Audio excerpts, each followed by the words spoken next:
About a year ago, a coalition of Japanese political parties submitted a bill against racism in that country. The bill was finally passed on Tuesday afternoon, but still many question its effectiveness. For details, let's turn to our Iji-won.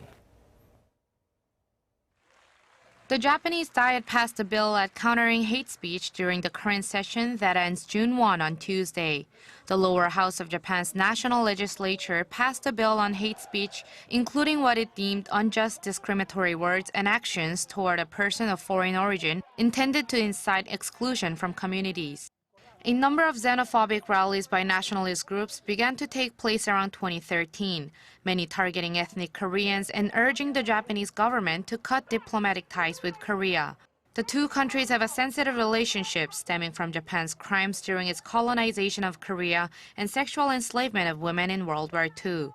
In 2014, UN Committee on the Elimination of Racial Discrimination urged Japan to take appropriate measures in restricting abuses towards minorities in the country.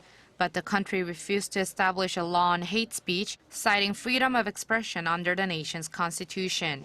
But with anti-racism groups and politicians battling racial discrimination, the hate speech bill was submitted by the major coalition ruling party in May 2015, before finally being passed.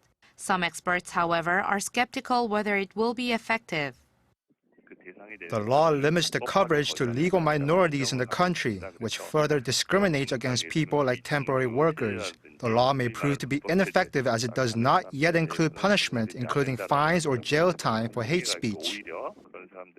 The expert added that in order to stamp out racial discrimination, the Japanese government must specify penalties for violating the law and promote its enactment. Iji-won, Arirang News.